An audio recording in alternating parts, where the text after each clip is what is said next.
Welcome to The Truth About Cancer, a Global Quest. I'm your host, Ty Bollinger.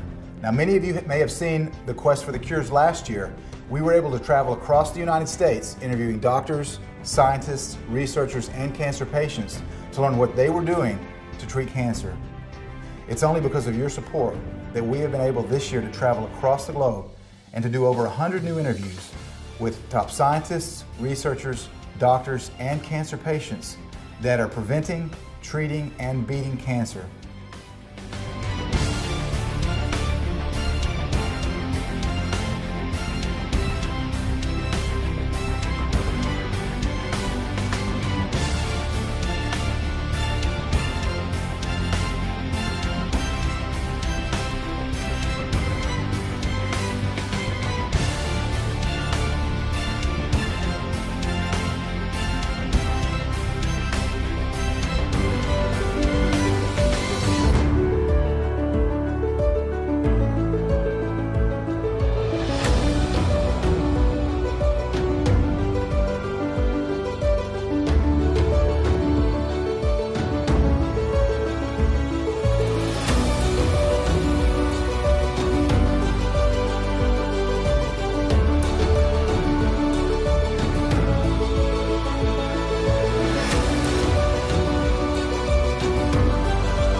What you just saw represents less than half of the total interviews that you will see over the next 9 days.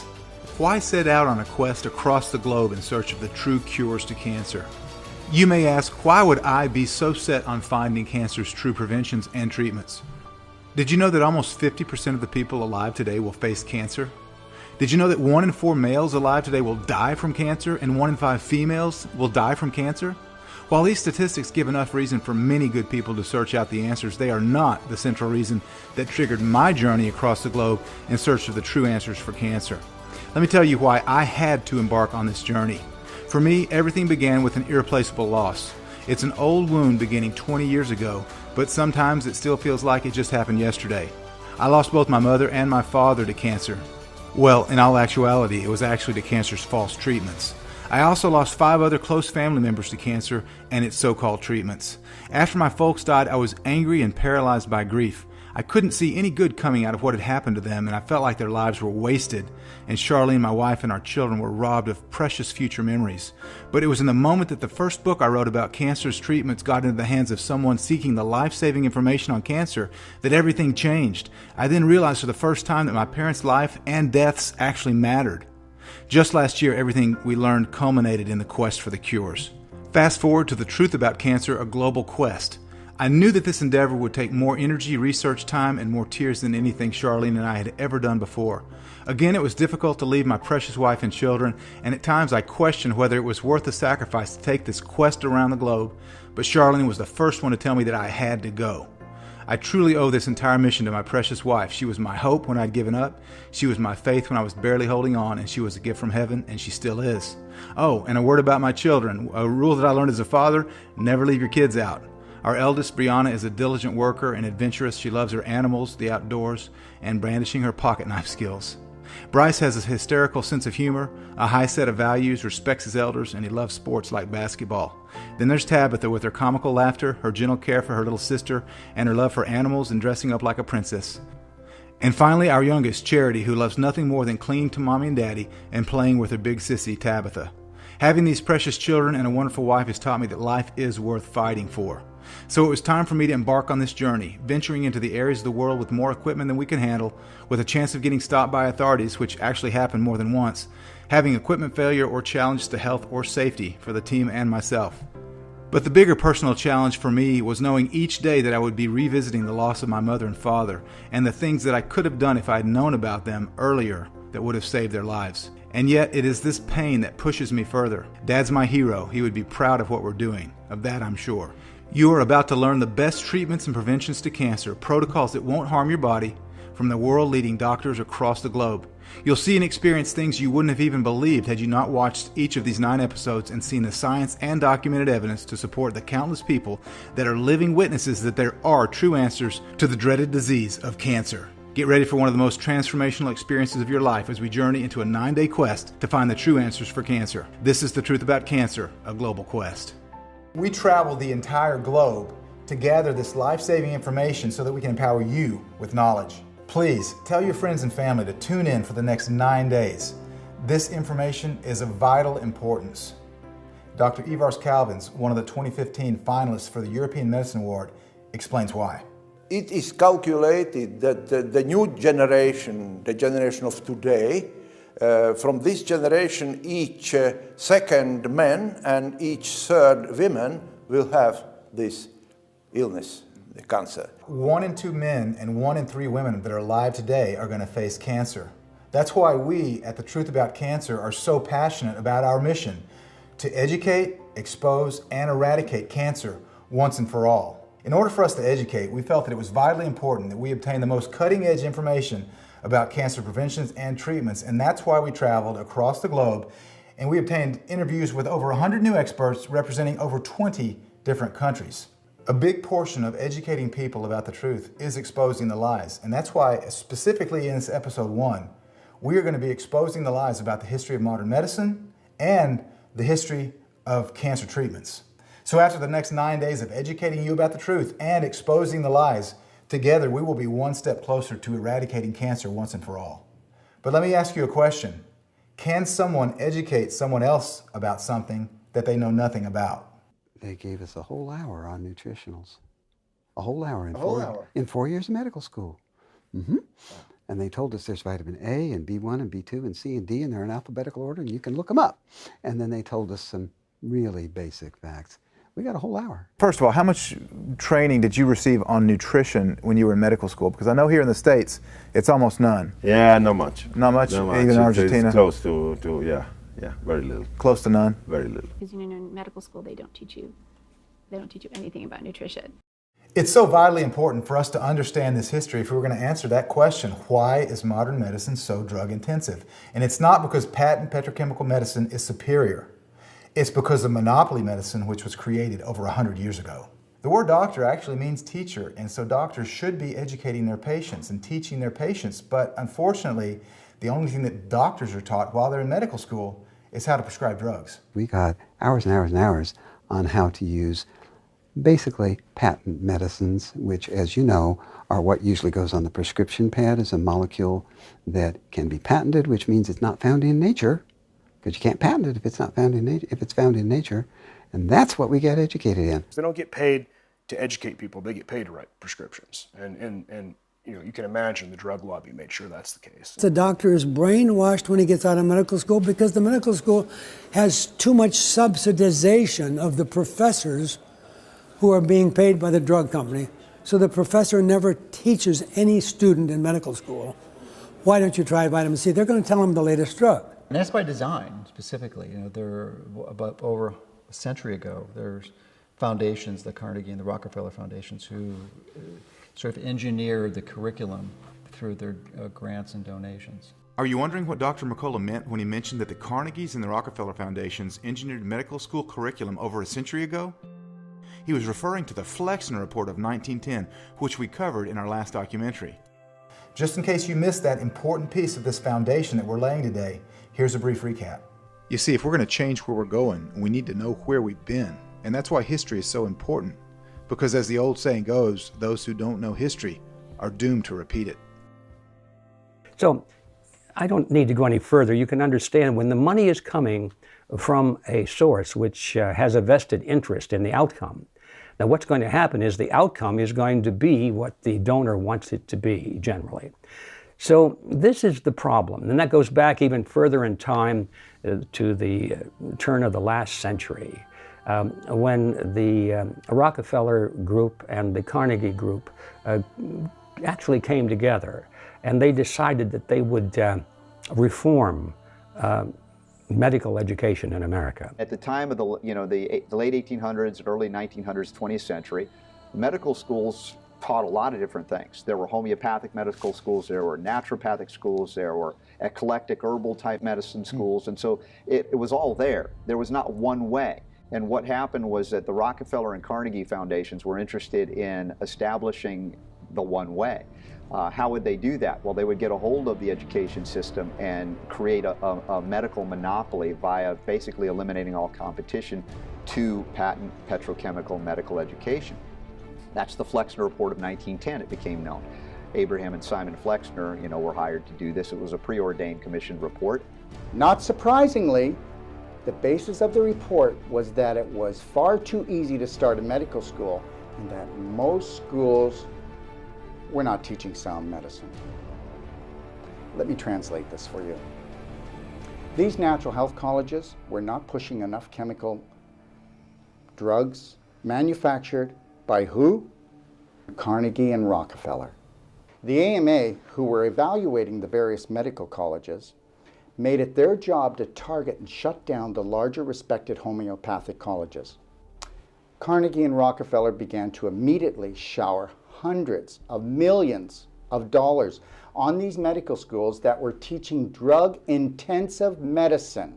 Oh, by the way, when they donated the money, the donors would say, well, now we've given you a lot of money and we know you're going to do the right thing with it, but would you object if we had someone from our staff appointed to your board of directors, just to make sure that just to see how our money is being spent, Well, that was really a condition of getting the money, so the university said, well, that would be fine.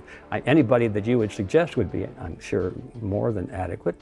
So they began to load up the boards of directors of these teaching centers with people who literally were on the payroll of the donors. So once that was in place, the curriculum of the universities, the teaching centers, swung completely in the direction of pharmaceutical drugs, and it has remained that way ever since. Predictably, those schools that had the financing churned out the better doctors. Oh, wait a minute. Or should I say, the more recognized doctors. In return for the financing, the schools were required to continue teaching course material that was exclusively drug-oriented, with no emphasis on natural medicine. By 1925, over 10,000 herbalists were out of business. By 1940, over 1,500 chiropractors would be prosecuted for practicing quackery. The 22 homeopathic medical schools that flourished in the 1900s dwindled down to just 2 by 1923. By 1950, all the schools teaching homeopathy were closed. In the end, if a physician did not graduate from a Flexner-approved medical school and receive an MD degree, then he or she could not find a job anywhere.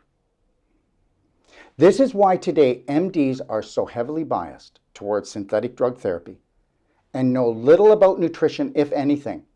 Now this whole medical field has been skewed in the direction of pharmaceutical drugs which can be patented and produce great profits for the producers. And then the next step is that means that anything coming from nature is excluded, and that's where we think, some of us think, that most of the promise lies in these very complex substances found in herbs and plants and trees and things like that, seeds. Some of us feel that it was probably meant to be that way, And so you come out of all of this analysis and all of this history with the realization that the medical profession is really like a lapdog of the pharmaceutical industry. And most of the doctors have no idea that that's the case. They don't understand this history. It's so vitally important for us to understand this history if we were going to answer that question, why is modern medicine so drug intensive? And it's not because patent petrochemical medicine is superior. It's because of monopoly medicine, which was created over 100 years ago. And the other aspect is also a monopoly on treatment. only pharmaceutical conventional medicine is the medicine that is officially approved and acclaimed, and people who try to find other solutions are have difficulties when it comes to insurance coverage and other problems. So maintaining monopoly on treatment is also one of the ways to protect and grow this business. And have you noticed that when a new drug comes out and they call it a blockbuster drug, they're not talking about it cures cancer. They're not talking about it's blockbuster for health. They're talking about how many bucks you can make. And that's what it always is. It seems that the number one goal of a lot of healthcare is to make money. And if we happen to do some good with it, that's fine, but our number one goal is to make money. Very few know that the birth hour of the pharmaceutical industry is actually a deliberate decision by a handful of people on this side and on the other side of the Atlantic Ocean to define disease as a marketplace and build what has now become the largest investment industry upon that simple thought. So cancer is just one element of this unspeakable business of defining diseases as a marketplace. Everything else that you see today around the pharmaceutical industry, the tremendous profits, the inability to eliminate diseases, the propaganda war from that side that they are actually making progress in any disease, all of that comes from the fact that it's a business model, an investment industry that thrives on the continuation of existing diseases and the launching of new diseases. Yes, modern medicine is a business. And just like any business, the goal is to grow this business and also to eliminate competition and to maintain the monopoly. I mean, heck, even in 1913, the American Medical Association developed an internal department that they called the Propaganda Department, and its main goal was to eliminate quacks. But what exactly is quackery? I mean, in the United States, our first president, George Washington, he died as a result of bloodletting, and that was an approved treatment of the day. Ignaz Semmelweis was called a quack because he suggested that doctors actually wash their hands before surgery. And physicians today that do not use chemotherapy, they're considered to be quacks. But very few people know the real history of chemotherapy and its origins. How we first discovered chemotherapy, the first chemotherapy agents in the early 1940s, was because in Italy, when they dropped nitrogen mustard gas, okay, and it was in, one of these missions and all, and they were doing the post-mortem autopsies on the body, the lymphocytes of these patients dropped down. And then some of these doctors got an idea, well, guys, someone has leukemia or lymphoma where these lymphocytes are producing too much. It was suppressed in these people that were dropped with mustard gas. So the chemotherapy agent comes from the history of actually making mustard gas. You said it. As shocking as this may be, the first chemotherapy agents, and even some of the agents that are still used today, are derived from the mustard gases that were used to kill soldiers in the world wars. I mean, this explains why many people, including myself, would never touch chemotherapy. It's just too darn toxic. But it's not just me. As you're about to learn, and we learned from a previous interview, 90% of oncologists, they won't do chemo either. There's a study that came out about 90% of physicians, particularly in oncology, would not prescribe the drug that they give to their patients to their wife or their child. Right? So what does that tell us? He's probably not going to do his treatment. Why would you? In 1971, U.S. President Nixon declared a war on cancer, but are we really winning this war in light of the fact that 90% of oncologists won't even take their own treatment? Is the cancer industry any closer today than they were then in finding a cure? Why does this perpetual war on cancer continue? And one of the reasons why this war continues is the money that are being made in this war. And this refers to the treatments, so-called treatments that are being used in cancer, namely chemotherapy and radiation. Chemotherapy uses the most powerful toxins known to humans, and these toxins, of course, are being sold to us as substances that can kill cancer cells.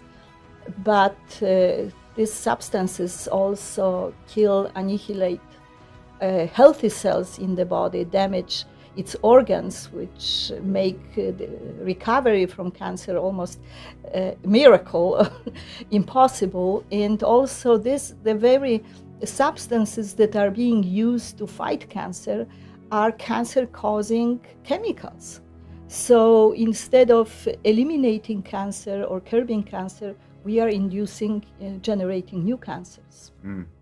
That's pretty interesting, isn't it? So maybe one of the reasons that 90+% of oncologists won't do conventional treatments like chemotherapy is that they actually cause cancer. Let's listen to Dr. Veronique Desaulniers, who actually cured her own mother and herself of breast cancer, talk about tamoxifen, which is the most popular drug prescribed to treat breast cancer. Tamoxifen is a drug that most women are put on when they have breast cancer, but they don't tell them that it's classified as a carcinogen by the American Cancer Society and the World Health Organization. So does it make sense to give women a carcinogenic drug that will cause cancers in other parts of her body to prevent cancer? Wow, that's really shocking, isn't it? Tamoxifen, the #1 drug prescribed to treat breast cancer, it actually causes cancer. What about other chemotherapy drugs? Is tamoxifen alone? It's estimated by 2020 that more than half of all cancer in America will be medically induced from drugs or radiation. So our medical establishment itself will soon become the leading cause of cancer in America. It's not the cancer that really hurts people. Okay, statistically, 42 to 46% of patients will die that have cancer will die of cachexia, which is basically wasting of protein. They basically lose all their lean body mass. So that leaves between 58 and 54% of patients that didn't die of cachexia. And the joke, which is only maybe half funny, is that the rest of them die from the treatment. In other words, really nobody dies from the cancer. If you think about it, when a patient gets immunosuppressed and they have cancer, what actually takes them? Liver failure, kidney failure, pneumonia, sepsis. But all these things are usually associated with also the person getting chemo and radiation. Then went into practice in San Francisco as an oncologist with a group of oncologists. And I began to notice that my long-term survivor list was pretty short. And I began reading the literature that everyone was, that after 5 years of chemo, in their own literature, they recorded only a 2.1% survival rate. We know that 97% of people who undergo chemotherapy are dead in 5 years.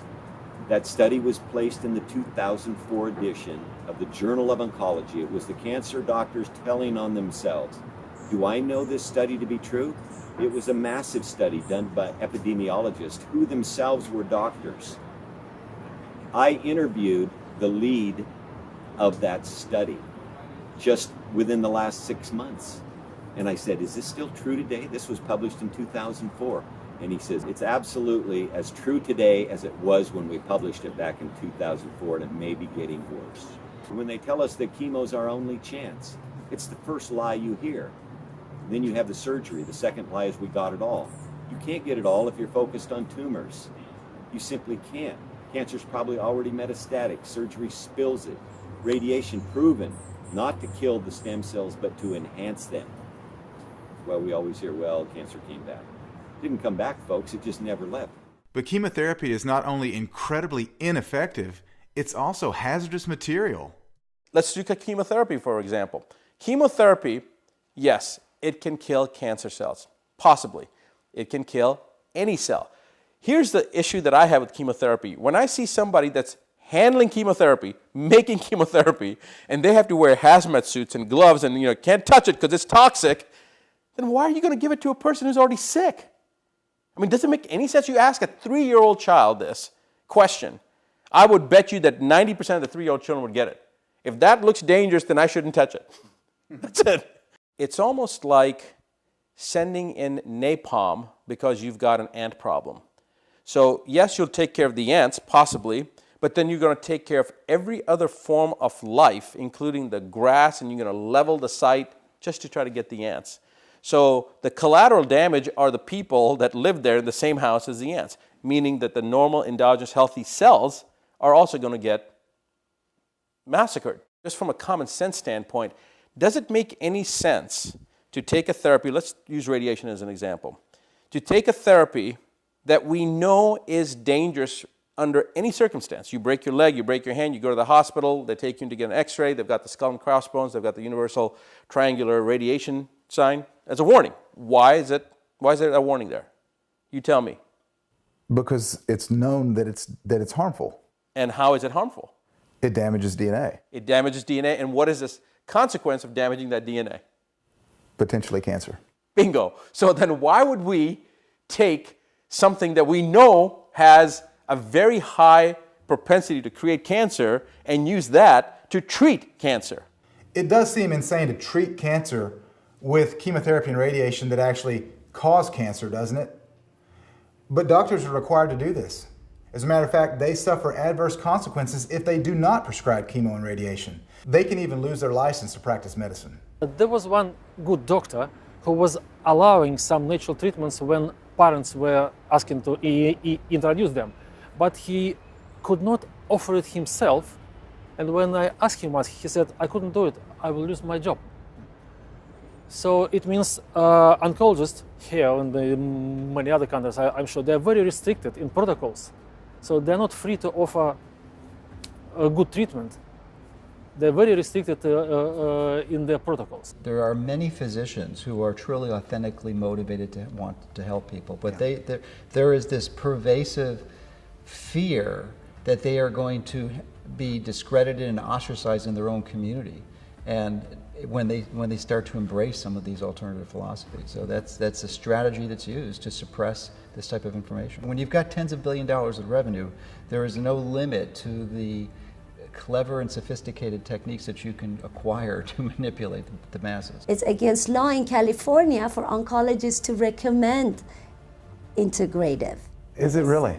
They cannot tell you go do integrative medicine. So unfortunately, doctors in America, Australia, the UK, they can risk losing their medical license if they recommend anything other than the gold standard, which is chemotherapy and radiotherapy.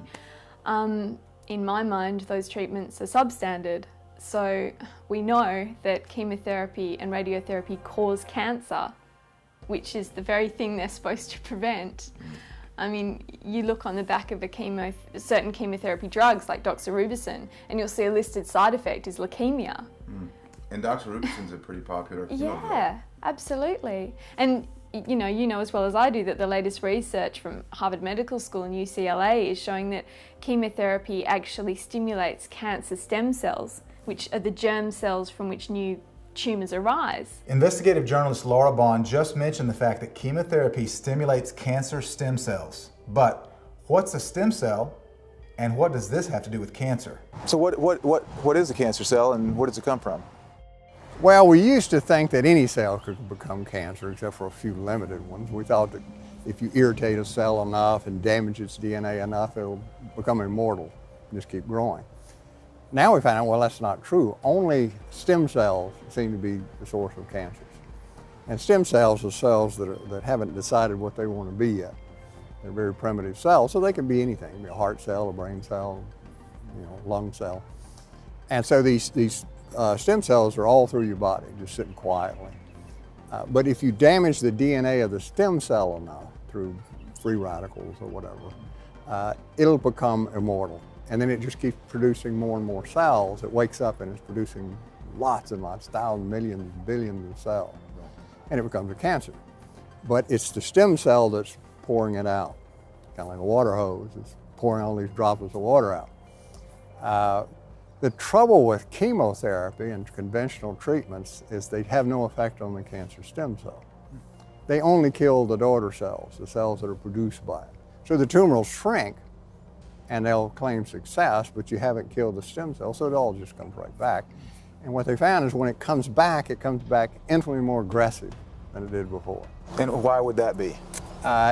It's kind of complex chemistry, but it has to do with the chemical changes in what we call the microenvironment of the stem cell. And what you're doing, you're producing a lot of cytokines around those stem cells. These are inflammatory chemicals. Those inflammatory chemicals produce even greater DNA damage, so the cancer that comes back is more malignant than the one that started. So what they're finding is when you treat patients with chemotherapy and radiation and you don't cure them, then you make the cancer infinitely more aggressive and the patients usually die quicker. You have a room full of oncologists listening to the latest drug and they'll say, oh, this one we're getting incredible responses with this drug. Well, as I explained, what happens with that incredible response, it causes dramatic shrinkage of the tumor initially because it's just killing the daughter cell. And some are not even non-malignant cell, but it's not affecting the stem cell. And so then the cancer grows tremendously, but they can say, oh, we get a good response from this chemotherapeutic agent. And when they say good response, they mean the tumor shrunk. They mean initially it shrinks the tumor, but they don't say, well, 6 months later or less, it actually is going to grow a lot faster. Right. And it's more likely to metastasize. One of the problems with chemo is because when you patient do chemo, those circulating tumor cell, cancer cell that we have, once you have the primary tumor, they can mutate and they become more resistant to other treatments. Sayer, talk to us today about chemo and radiation resistance. Okay, great. I feel the word itself is almost like a euphemism for something really terrible, which is that when you are exposed to radiation that's based on gamma radiation, it's basically ionizing, it will cause damage to whatever basic tissue it's being exposed to. So in the same way, chemotherapy is also designed to be genotoxic. So you're trying to target fast replicating cells. And so by doing so, it is by definition also carcinogenic. And so really when we talk about resistance to chemo and radiation, it's really just a way of blaming the victim, because we're all, when exposed to conventional chemo and radiation, going to be harmed, and it is actually going to have a carcinogenic effect, and it will often cause secondary cancers. So technically, I think people need to be aware that this isn't truly a cancer therapy. At best, it's palliative in the sense that it might shrink a tumor, but what really the main thing I would like to get across is that it's going to cause an enrichment of the actual mother cell that's beneath the tumor, which is known as the cancer stem cell. So technically you are shrinking the tumor size, but you're enriching the population of the tumorigenic cells at the very same moment.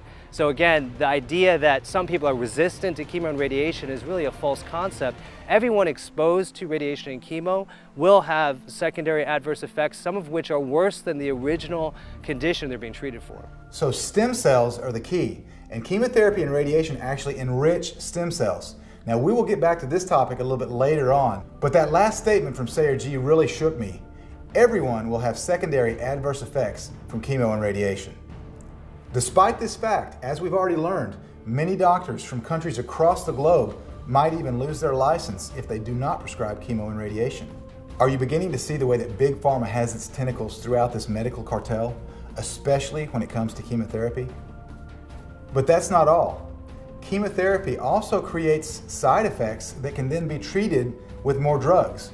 Let's listen to Dr. Alexandra Niedzwiecki elaborate on this issue. Chemotherapy business is also a wonderful example of multiplicator because the side effects that chemotherapy produces is bone marrow transplants. This is the results of chemotherapy, bleeding from the intestines, that requires drug, anti-nausea drugs, and many others, changes in the brain. There is even term for it, it's called chemo brain, because the chemotherapy affects, so many organs in the body, and it's the reason for prescribing more drugs. So chemotherapy multiplies the business, and this is why it lasts until this day. Chemotherapy destroys your army, it destroys your immune system. Not only that, it causes secondary cancers in the body, it makes existing cancer stem cells more aggressive, and it causes a host of lifelong, potentially lifelong damages to the body, from brain damage to hearing loss to neuropathy with loss of the use of your hands and feet, to kidney and bladder damage, bone damage, heart damage, lung damage. It's just total collateral damage from chemotherapy. We didn't know 50 or 60 years ago the role that the immune system played like we did today, because we didn't have the technology to measure it and identify it. But today, a person who's paying attention we'll see more and more medical articles. They'll see more and more stuff come out on the investigative news shows talking about breakthroughs in immunotherapy. Right. And how they are in fact tapping and harnessing the immune system to ferret out cancer and kill it in a very specific manner instead of this global, napalming of the body with chemo and radiation, which, I don't know that it's ever been successful at any level except to provide more money for the administration and I guess the folks that are coming up with that. I mean, if the money had been poured into immunotherapy over the last 50 years, as it has been these other attempts that ended up failing, I'd have to believe that the results would be a whole lot better than, certainly been a lot less suffering. I think anybody who has met or been close to someone undergoing chemo and radiation will admit that it is a suffering instead of a treatment. In order for having a maximum chance of fighting and overcoming cancer, we need an intact immune system. And that too makes the current approach of chemotherapy so unethical. It destroys the chemotherapy, the first organ that is affected, actually the target organ, is the bone marrow. The destruction of the generation of defense cells, leukocytes, etc., are built in the bone marrow. So from the very onset, from the very planning of chemotherapy, from the very scientific approach, it is a deception. It is an unethical, deceptive business that creates illusions for millions of people, and every scientist involved in it. I'm not blaming the doctors. They sometimes don't have the education to go at that length. But every scientist knows that it is a huge fraud. And those who say they don't, they should quit the job of being a scientist. I appreciate what Dr. Rath just said. That doctors, they're not educated about this. They don't understand that chemotherapy is a huge fraud. But that every scientist that doesn't understand and admit that chemotherapy is a huge fraud, they should quit the job of being a scientist. Now, Dr. Rath and A.J. Lanigan, an immunologist, just both addressed the same topic, that the immune system is the key to fighting cancer and to health. And one of the interesting things about chemotherapy is that it totally destroys and devastates the immune system. Another unique thing about chemotherapy that many people don't know is that oncologists can actually make kickbacks from prescribing chemotherapy drugs. This is a unique characteristic to the cancer industry that does not apply anywhere else in pharmaceutical drugs. Business, it's over $127 billion that is being spent on cancer care. Majority of that is in the pharmaceutical drug costs of the care. The average patient now, according to a study that came out by Kaiser Health last year, was that they spend between $10,000 a month and $30,000 a month. So it's $10,000 to $30,000 just for the chemotherapy agents that they're using. And this price keeps on going up higher and higher. So that if the average person has, say, 3 to 4 months of treatment, some people have continuously ongoing treatments. So they kind of suppress the cancer, but we're not curing the cancer, for example. Then that can go up to 12 months or more. Okay? Almost, they keep coming back. For tune-ups, they would say. So most people don't realize that in cancer treatments that the facility, or more importantly, the physician that is then prescribing some of these medications, say if a person is a Medicare patient, the government allows the physician to charge the cost of the drug plus a percentage. So Medicare, for example, gives 6%, okay, on the cost of the drug as a reimbursement for de facto aspects of overhead costs, whatever it was. So what happens is if I was a physician and I was in that system, for example, I would prescribe a $100 drug, I'd get $6 back. Now, if I prescribe a $10,000 drug, I get $600 back, right? So in other realms, that would be called a kickback. But in this realm, since it's legal, it's reimbursement. It's a reimbursement, right? Okay. Okay. The thing is, this is the only field, okay, in oncological care that gets that type of reimbursement. Oncology is an unbelievably lucrative field of medicine, especially when you're running the business side of it. Oncology is an incredibly lucrative business, and maybe it's because of this fact that we see stories like the story of Dr. Farid Fatah in Michigan. He was an oncologist that over the last several years, he He was recently convicted of prescribing chemotherapy drugs to patients that didn't need it, many of whom didn't even have cancer, and sadly, many of whom died from the chemotherapy.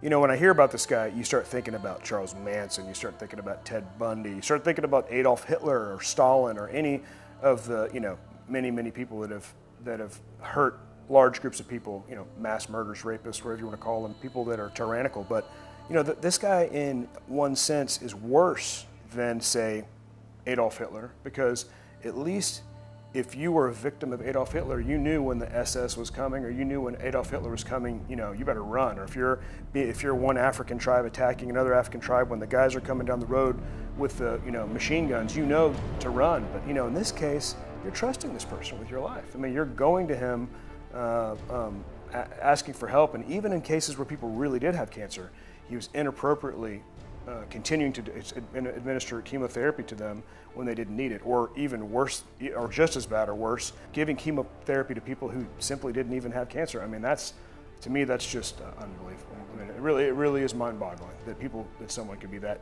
evil and that greedy. He's been sentenced, I believe, to 45 years in prison. Yeah. But the most disturbing thing about this is not that he was caught and that he has been sentenced to prison. The disturbing thing is that there are hundreds of other cancer doctors out there doing the same thing, and they haven't been caught. And they get away with so much deception, violating medical ethics, lying to patients. Most patients never question their doctors because they think the doctor is the sole authority. Most patients don't even get a second opinion. Most patients believe the explanations, the diagnoses that the cancer doctors give them. Oh, this shadow on this x-ray, that means you have cancer. We have to start now or you're going to die. You know, the fear tactics that these oncologists use are highly unethical and really should be criminal. It is completely unacceptable that oncologists profit from the treatments that are justified by their own diagnosis. It's kind of like taking your car to a greasy mechanic somewhere that's not very honest, and he says, well, yeah, your carburetor needs to be replaced, or your car is going to blow up down the road. But he's just making that up because he wants the business. And if you believe him, then you're going to have to pay all this money for a procedure that your car didn't need. Same thing happens in the cancer industry every day in America. I agree with Mike Adams. As he just mentioned, we must question our doctors. We cannot place blind faith in them. We must be educated. And that's why we are on this mission with The Truth About Cancer, to educate you on these issues. Why are we addressing chemotherapy at such length? Because you must know the history of chemotherapy. You must be informed about the dangers of chemotherapy if you're going to make an informed decision. Knowledge is power, and people are dying because they don't have this knowledge. It seems to me that the FDA in the United States and the TGA in Australia and other regulatory bodies across the globe should be actually protecting us from chemotherapy drugs and other toxic substances. Burton Goldberg, the voice of alternative medicine, gave us this telling quote. The agencies that were designed to protect humanity are protecting the industry they're supposed to protect us from. Well, any drug that is on the market available through prescription that has serious and widespread adverse effects, as they say, was previously declared safe and effective by the FDA. That's the only reason that drug reached the market. So if after approval it suddenly has opposite effects, very dangerous, that's fraud. Fraud at the level of the FDA for not investigating the drug properly or concealing the truth. And the FDA, on its own website, openly admits that 100,000 plus people die each and every year from properly prescribed prescription drugs. What does this mean, the term properly prescribed prescription drugs? This means, according to John Rappaport, these are drugs that were previously declared to be safe and effective. But what does it mean to be declared safe and effective? What is the drug approval process that would declare a drug safe and effective? The real interesting thing, Ty, is that what they do is drug companies pour literally $1 billion into the research needed to get FDA drug approval. So that starts with finding lead compounds to produce a synthetic chemical that then they go through phase 1, 2, 3 human trials with. But when they do this, they pour inadvertently $1 billion or more, all of these drug companies, into looking at turmeric, resveratrol, green tea, and literally thousands of compounds, and they find all this research showing it's superior to chemotherapy. And so those studies are there, and people don't know about them, but they also can't expect those studies on things you grow in your backyard that cure cancer to receive $1 billion of capital, because the whole game is based on producing a synthetic analog to get a patent, to get FDA drug approval. And then, of course, more than 50% of FDA-approved drugs before the patent life expires get pulled off the market because of the devastation and death that they cause. So the whole system is rigged. I would have to agree with Sayer Ji. The system is rigged. But oftentimes, so are the articles that would validate the safety and efficacy of a particular drug. Let's listen to Dr. Russell Blaylock as he describes the way that even doctors are duped with ghost-written articles. What happens sometimes, and in fact it's happening more often than we would like, and it's a lot of stuff being written by the people that look into medical journal articles. But these pharmaceutical companies will have written for them ghost articles, they call them. And what they'll do, they'll get this company that writes articles that looks just like beautiful medical articles, with all the graphs and charts and numbers and references, and they'll write this article without any authors for the study because they wrote it. And then they'll go to an oncologist that's very well known and they say, wouldn't you like to put your name on this article? And if you do, it's going to be in a very prestigious journal, New England Journal of Medicine or some oncology journal that's very prestigious. And so a lot of these people are tempted because this puts their name even further out front. So they'll say, yeah, put my name on there. And so they'll put a string of names on the article who had nothing to do with writing it, had nothing to do with the study, and they'll end up in a very prestigious journal. Well, these journals they choose are the ones that affect how doctors behave, how they treat patients. So they'll read this article not knowing it's a ghost article, and they say, gee, they've gotten tremendous responses, and there's hardly any complications. And so they'll order the drug, and they'll tell the patient the same thing they got out of that article. There's hardly any complications. Patients are doing very well, and there's a good chance that this could cure you. And it's not an independent article. It's not an independent article, and the doctor's been tricked, and the patient's been tricked. Recently it was a big scandal, but nobody really paid attention that the FDA approved, about 4 years ago, approved an antibiotic because the data was submitted by a French company, but it turned out the study was never done. Falsified completely. Yeah, it wasn't even done. Now, this next physician asked that we not show his face, but listen to what he has to say about the way that money has corrupted the drug approval process. I was actually groomed to become a person in one of the most successful clinical trials companies in the country. They picked me for medical. It's like the firm, they pick you, they help you through, and then you're supposed to join them. That's what you're supposed to do. So like, great, I'm gonna get the big, like, join the firm, get the big car, get this, and then you start realizing once you start looking at data and how we're manipulating data and this and that, and there's people behind these drugs, you know, but it's just like, but that's the standard now, right? So I can get any drug passed, I can get any study manipulated. It's a pay-to-play game. We sat in rooms where we had CEOs of the top companies come in and say, okay, this is what it is.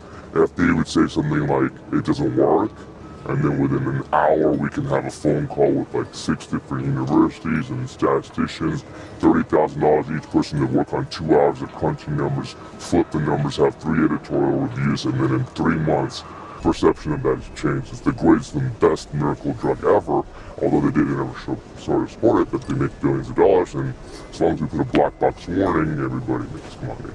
Most people think that, you know, and the physicians, no fault of their own, a lot of them are just doing what they're told. You know, but then, you know, we can go back in history and where we heard that, I'm just doing, I was following orders. That's not a good way to do it. But falsifying research and producing toxic prescription drugs, that's only the tip of the iceberg when it comes to Big Pharma.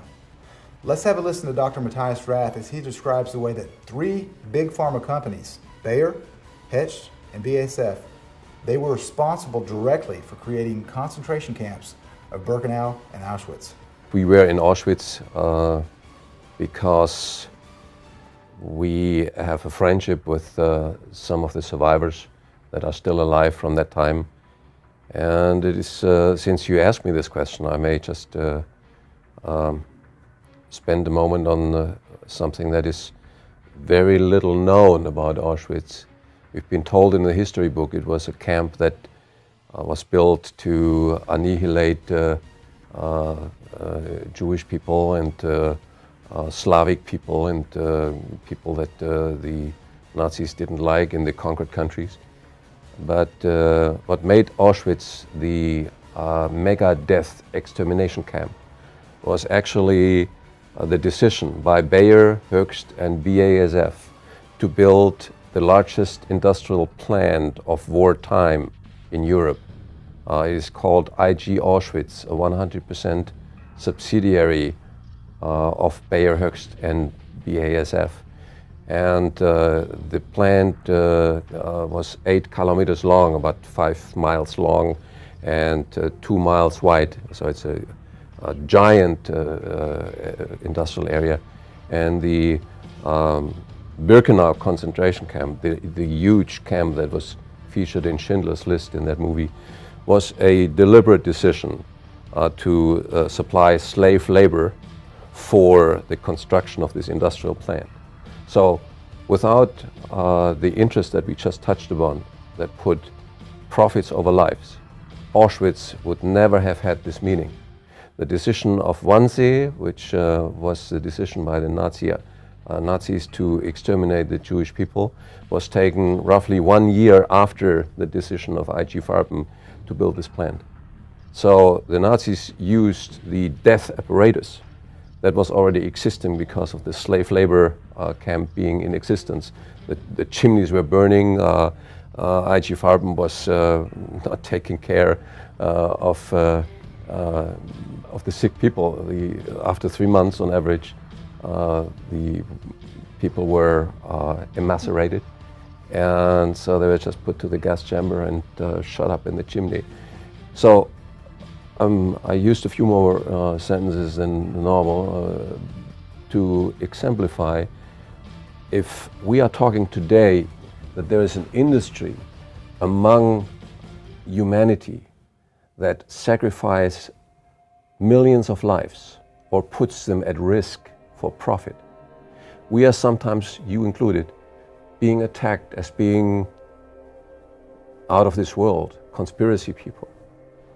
Now, we turn around, we look at Auschwitz, we look at the industrial plant, we look at the concentration extermination plant being built, initially built, to serve as slave labor camp for that purpose.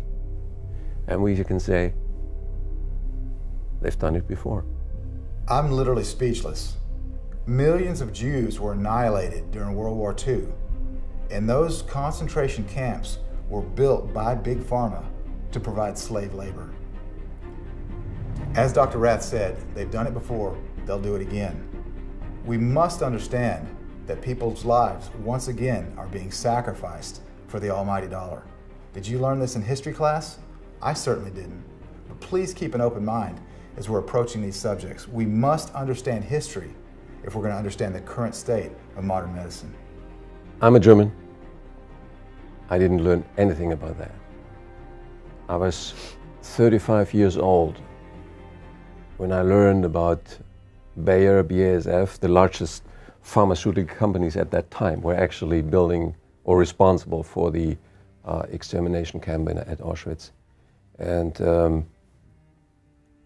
then I wanted to know more, and there was nothing. So we finally found in the archives of the US, in Washington, the US National Library, the records of case number 6 of the Nuremberg War Crime Tribunals. We are told that there was only one tribunal against the main war criminals, but in fact there were 12. Number 6 was against Bayer, BASF and Höchst. At that time they were forming a cartel by the name of IG Farben. And that whole case lasted an entire year against 24 managers of these pharmaceutical and chemical companies.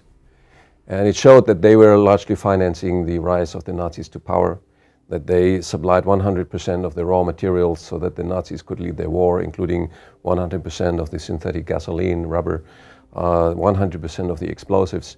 The report came to the conclusion, the US prosecutor said, without IG Farben, World War II would not have been possible. In other words, we have to redefine history. Even if we talk about cancer today, we need to know those things, that these interests for expanding patented product markets worldwide, they were risking eventually, they were responsible for the death of 60 million people in World War II. And that shows you the dimension of the topic that we are talking about today. There's nothing, absolutely nothing, that these interests will not do if the profit is high enough, then and now. Did you know that one of the 12 Nuremberg tribunals was actually against Big Pharma? World War II actually could never have happened without the involvement of big pharmaceutical companies, specifically IG Farben. Dr. Rath mentioned patents. The cancer industry, yes, it is an industry, it's part and parcel with the multinational pharmaceutical companies. And the way that multinational pharmaceutical companies make their money is through patents. Big Pharma patents drugs, and they call that medicine. But do patented molecules, this medicine that they've created, does this have a place in modern healthcare? Or I think maybe the bigger question is, can we, as mortal men, improve on nature? Patent medicines do not belong in human bodies. And I know I keep saying patent medicines, and people aren't accustomed to that. They think of the 19th century.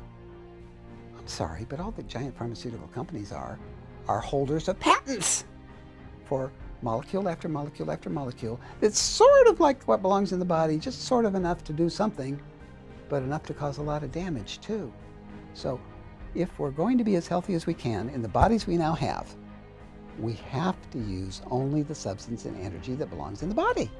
And it makes no sense using patent medications. Patents are wonderful for certain things, protection of intellectual property rights and so forth, but patents have no place in healthcare. You can't patent nature, which is why we don't get a lot of money for research in plant medicine, but then they'll make a molecule that looks like the molecule from nature, and then a pharmaceutical company can own it, right? But that's not really the same animal. You cannot take and isolate every chemical out of a plant and expect that plant to have the same healing powers. And this is why chemical cancer medicine fails 97% of the time, whereas plant medicine, being holistic, is safer, it's more efficacious, in other words, it works better, it's more affordable, readily available, and you don't have to pay patent fees to Mother Nature. Francis Bacon was the founder of the modern scientific principle. In 1600, he said, "Nature to be commanded must be obeyed." And what we're doing in modern medicine is saying, we don't care about the rules. We're going to change the rules. We know that you need vitamin D and sunshine, but we're going to say we can't patent that. So we're going to try and come up with a drug that bypasses all of those pathways. Nature to be commanded must be obeyed. I love that quote from Dr. Quillen. Nature, in order to be commanded, must be obeyed.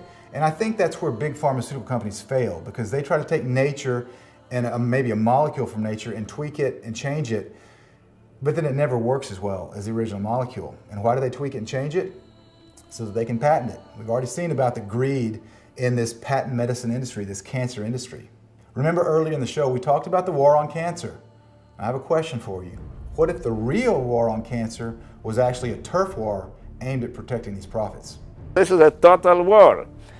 Texas Medical Board is going after my doctors, is going after my assistants. They're suing everybody because of using the treatment which is non-conventional. According to Dr. Burzynski, the real war is actually being fought against doctors who dare to step outside the box and use any kind of non-conventional treatment that's not approved. Dr. Burzynski has been persecuted heavily for decades. And another doctor that's been heavily persecuted is Dr. Jonathan Wright. His crime? Using natural medicine that was outside of the standard of care and was not an approved treatment. And on May 6, 1992, they raided our clinic with guns drawn. No kidding. No kidding. Yes, they told the King County Sheriff that we were selling drugs, because remember they call feces a drug and so vitamins are drugs. Anything used for treatment is, according to them, a drug. Okay, we were selling drugs.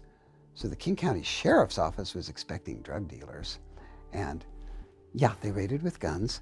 One of them came in and stuck his gun within a few feet of the receptionist's face. And one thing though, they didn't have jackboots. You've heard of the jackbooted thugs and all that. No, they wore regular shoes. Okay. And even though they had guns, they wore regular shoes and kicked the doors in with their regular shoes.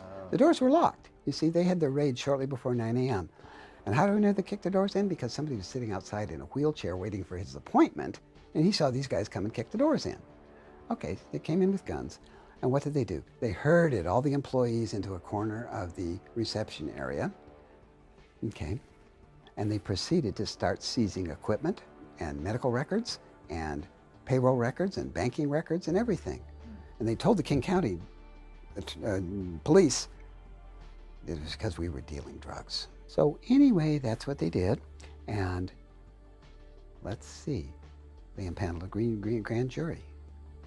18 months later, nothing. They impaneled a second grand jury. Another 18 months, nothing, no indictments. After the second grand jury failed to return any indictment, and the first one did too, they then announced to the newspapers, not to me, they didn't call me or my attorney, they announced to the newspapers they were closing the investigation. And both my attorney and me, we read about it in the newspaper. Wow. Never got the patient records back, never got the banking records back. We had to reconstruct as best as we could on the banking records and the patient records. We just had to ask people to tell us what they told us before. But no, that never came back. So Dr. Wright lost all of his patient records, and in the end, he was never convicted of anything. Now, this almost sounds like there is a conspiracy, doesn't it? Now, people, they're afraid to use that term conspiracy because people might think you're nuts. But what if I told you that the United States Senate concluded that there was a conspiracy to suppress natural cancer treatments? Would that matter to you? Now, you know, people hear this and they may say, you know, this sounds conspiratorial, right? You've heard of the Fitzgerald report, right? I got a copy of some of the conclusions over here. Shall I read them to people? Absolutely, yeah. Okay. Fitzgerald report. Tell the viewers what the Fitzgerald report was. I'll tell them. Or you can tell them and I'll just read it. You go ahead and tell them. Okay, Fitzgerald report was published in the Congressional Record, folks. The Congressional Record actually was an appendix to the Congressional Record. And Fitzgerald was an investigator for the Interstate Commerce Commission. Now, I'm going to read this because I got to read you the citations because people will otherwise think it is conspiracy theory. Okay, 1953, he was investigator for the Interstate Commerce Commission, a senator whose grandson had been cured of cancer by natural means and had a lot of trouble getting that cure done, asked him to investigate. Now, here's just one quote. Fitzgerald says, quote, "My investigation to date should convince this committee that a conspiracy does exist." This is testimony before Congress by a chief investigator for the Interstate Commerce Commission. A conspiracy does exist to stop the free flow and use of drugs. Now, he calls it all drugs because, I'm sorry, but most people in conventional medicine call even vitamins drugs. If it's a treatment, it's a drug. And you do know that FDA declared stool a drug some 2 years ago. And then they got so much ridicule from the academic centers that were doing these fecal transplants that they undeclared stool a drug. But for a while, feces was a drug. How do you like that? Okay, anyway, back to Fitzgerald. I know, it just seems weird, doesn't it? Yeah, okay. To stop the free flow and use of drugs in interstate commerce, which allegedly have solid therapeutic value. Public and private funds have been thrown around like confetti at a country fair to close up and destroy clinics. Notice he uses the word destroy? What he's talking about is the occasions when FDA went in with sledgehammers and broke up Royal Rife equipment in the office of Dr. Ruth Drown, where they made someone throw all of his books that he had written on one aspect of energetic medicine. They were all burned at a bonfire in New Jersey. Book burning! Sledgehammers! Yeah. Now, Fitzgerald didn't say that.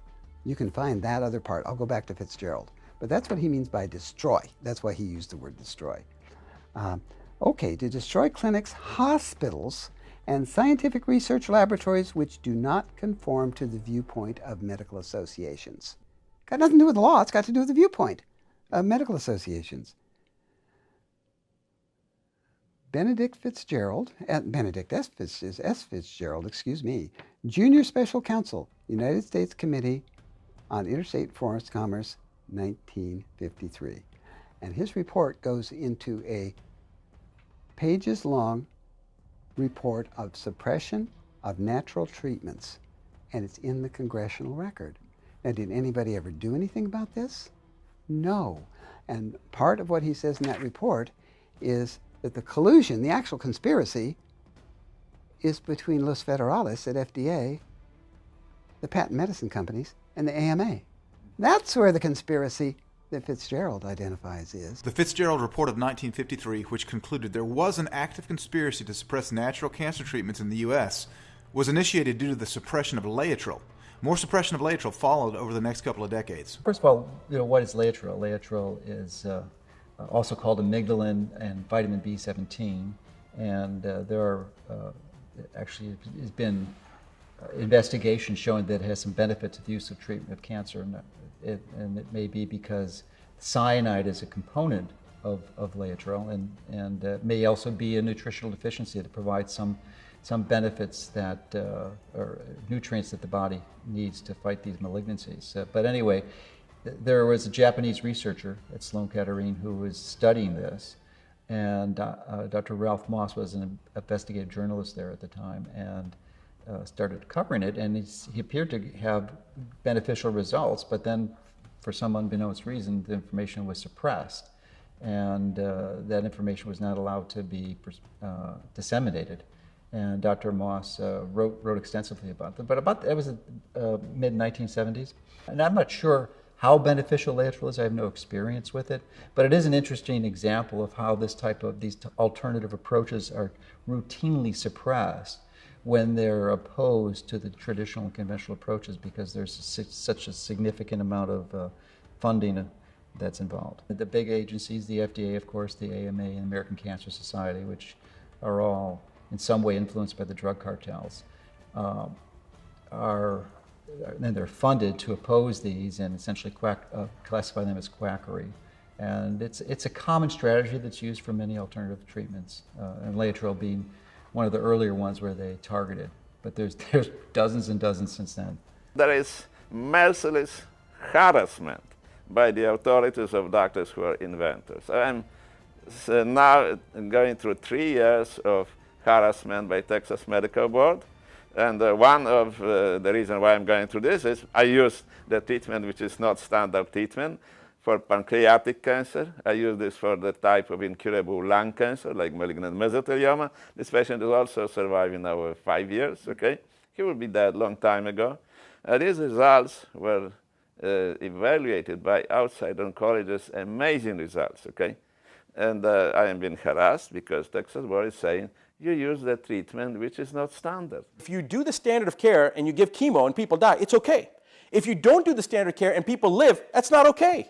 It's politically incorrect. So this is the amazing thing. You take a poison, you give it to people, they die. It's part and parcel of the normal status quo, modus operandi. This is how it's supposed to be. Now you break that, you actually do something that's not toxic, you help patients, they live. Hey, we don't care whether the patient lives or not. That's irrelevant. It's not part of the standard of care. The risk of a prison, risk of the jail, and the persecution, it is unbelievable. They try to shut me down in any way.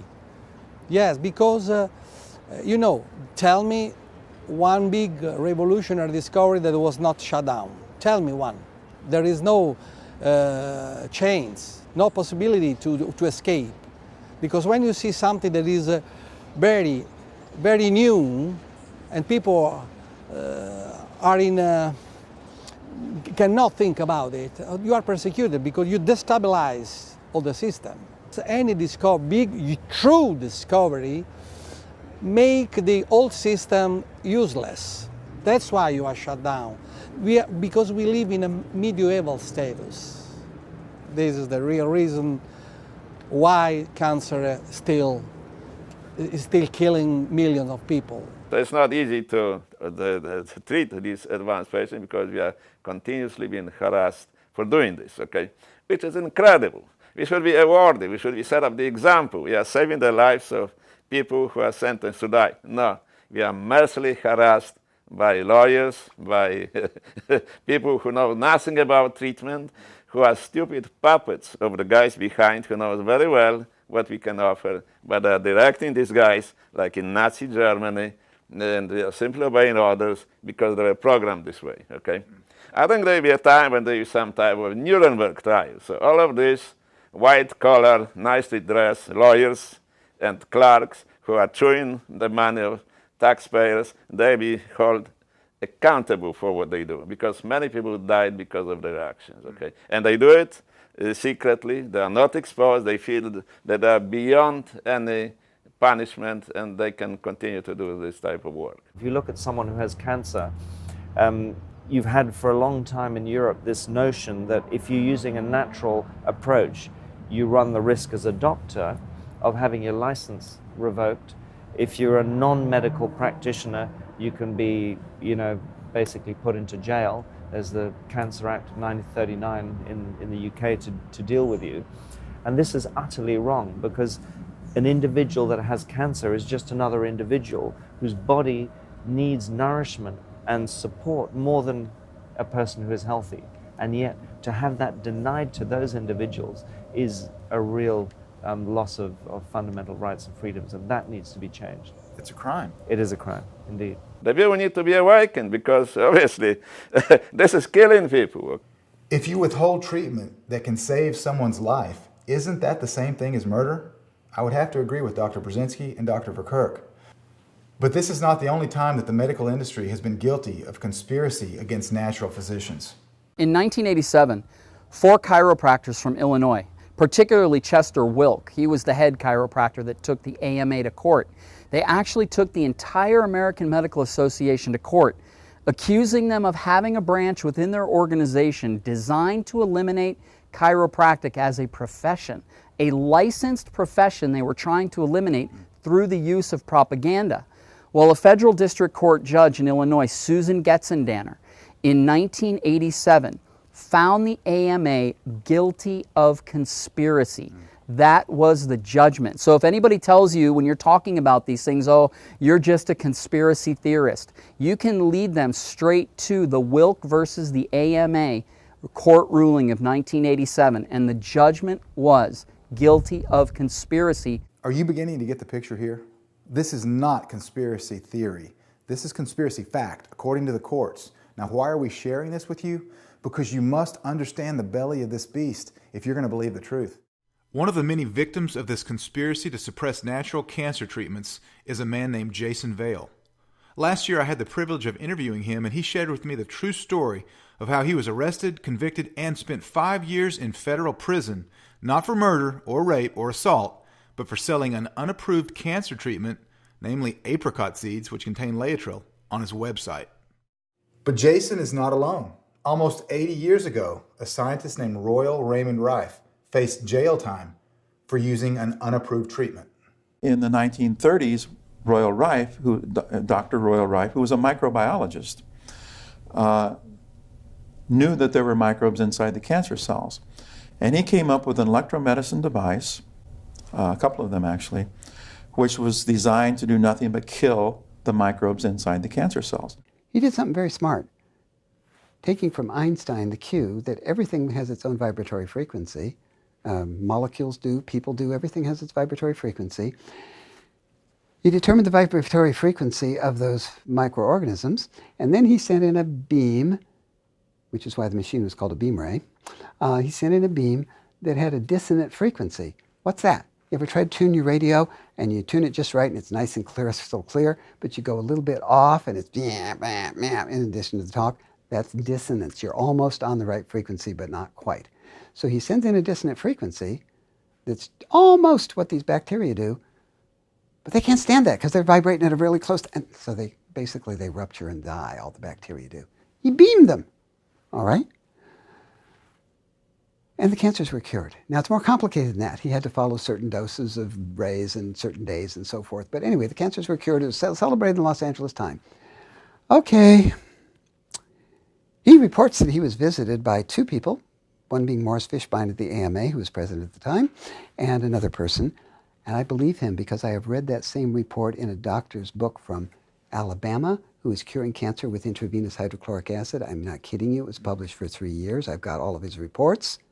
He was visited by 2 men from the AMA saying that he should sell them his treatments or he would never be published again.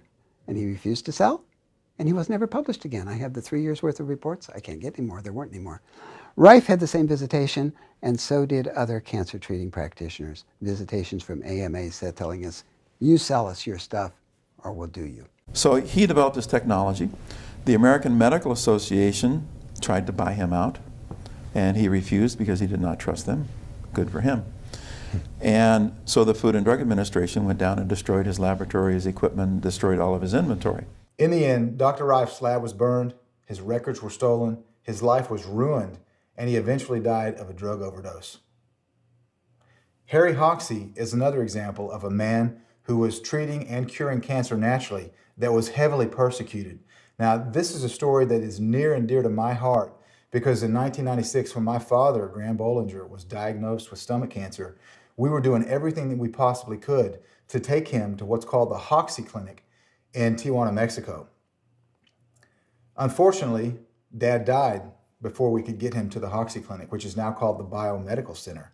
That's why it was so exciting to me and the Truth About Cancer team to travel to Tijuana, Mexico and visit the Biomedical Center to learn more about Harry Hoxsey's treatment, which is still being used there. It's called the Hoxsey Tonic, and the rest of that protocol. Another exciting thing for me personally was to be able to meet Liz Jonas. Now, Liz Jonas is the sister of Mildred Nelson, and Mildred Nelson was Harry Hoxsey's chief nurse. I'm Liz Jonas, and my sister was Mildred Nelson. I have no medical background. Mine is business. Mildred was the medical one in our family. My mom had cancer,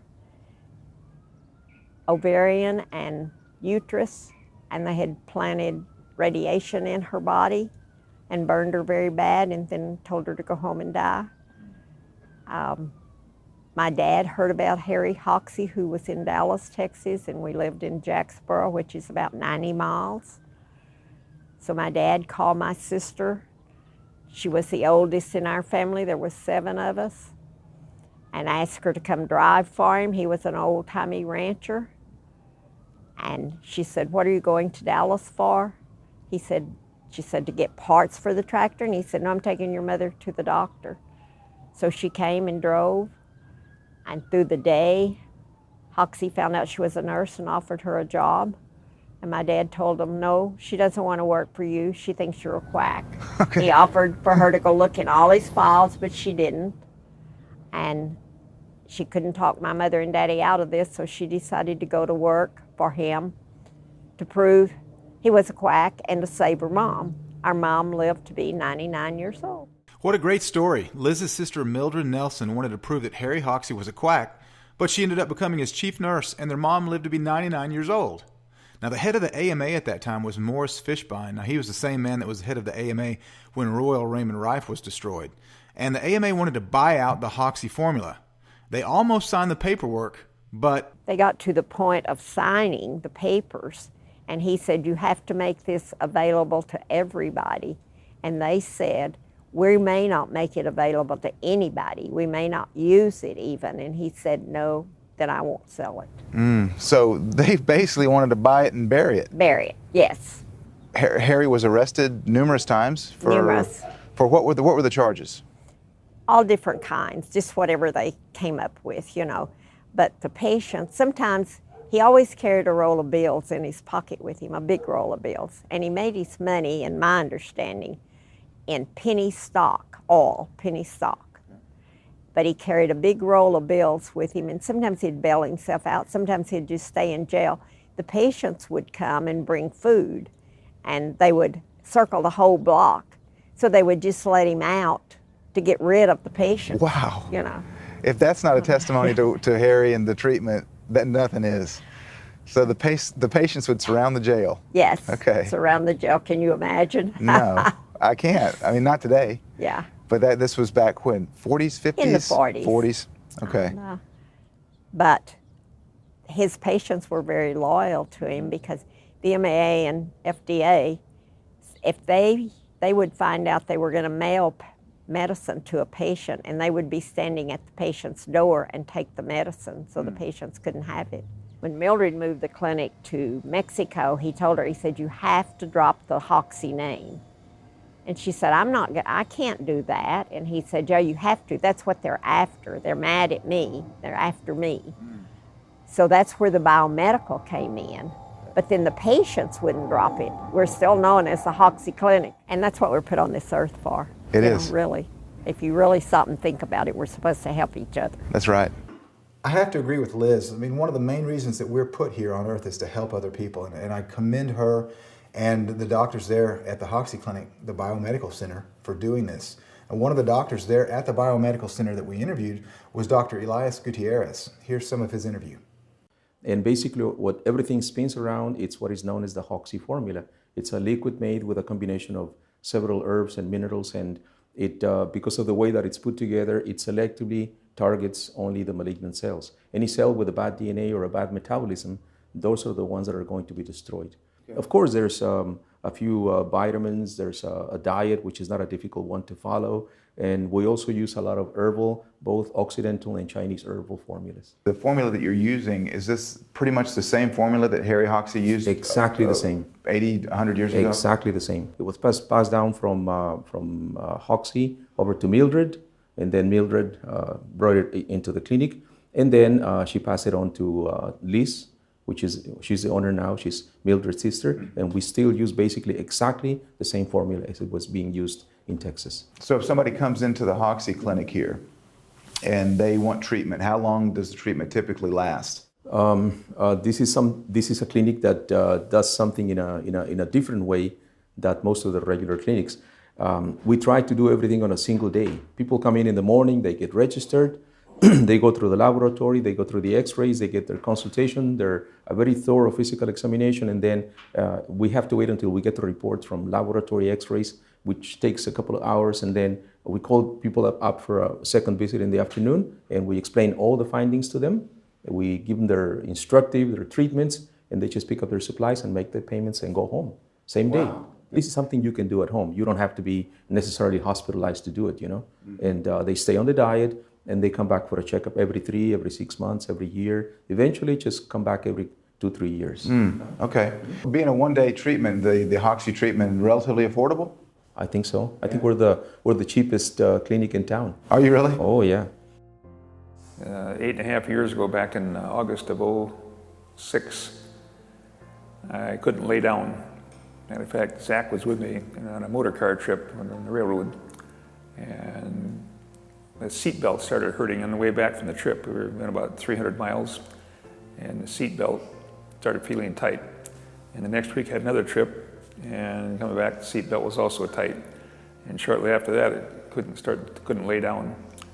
And went to Mayo Clinic and was diagnosed, and the first time they said I didn't have cancer. And in a 2-week period, they found out I did have cancer pretty bad, and it was in my non-Hodgkin's lymphoma. It had it in the esophagus, the liver, the kidney, the lymph nodes all over under the arm and in the groin.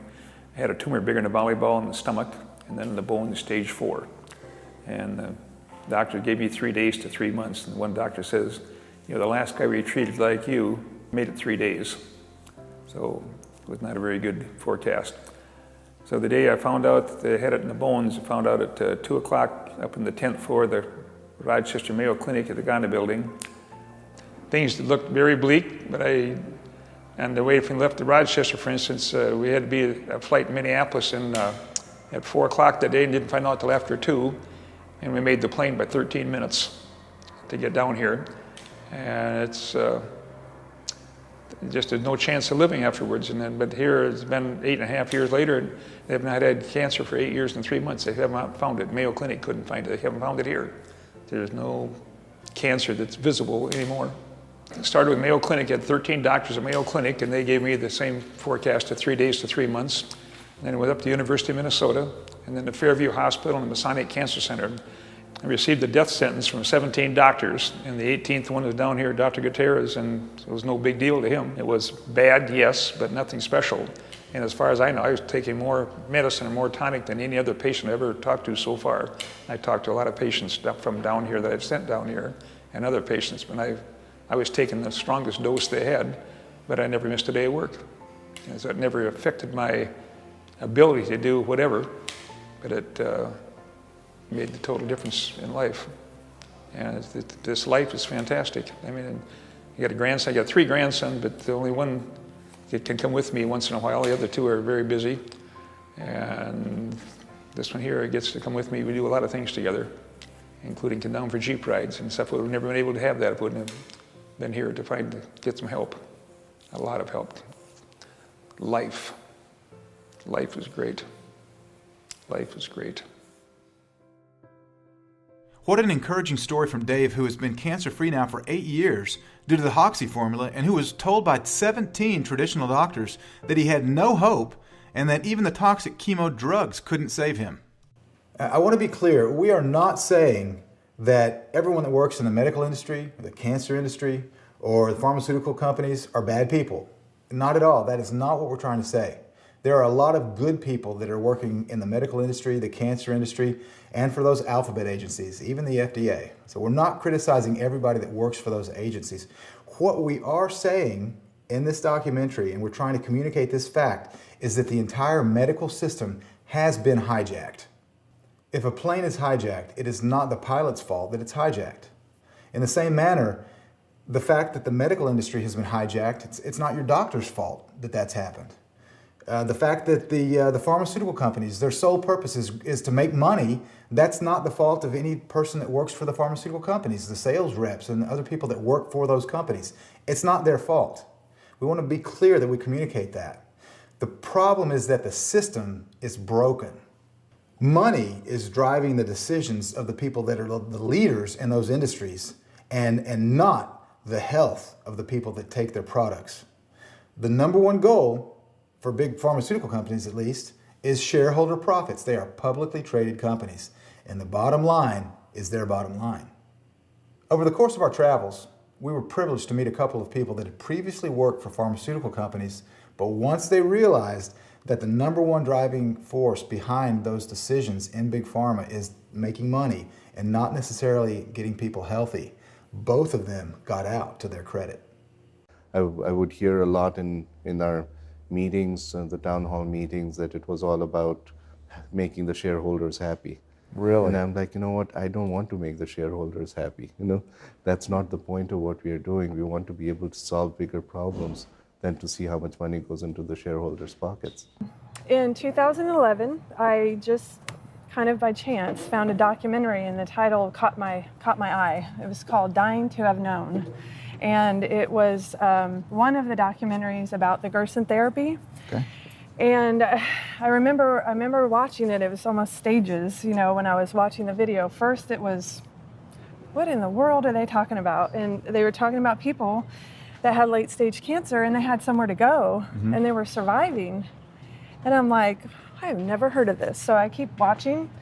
And as a pharmaceutical representative, the doctors teach us very well that we practice evidence-based medicine. Right. Evidence-based medicine. So I'm watching and I'm thinking, this all sounds really good, but I wonder what kind of evidence they have, you know? So Right.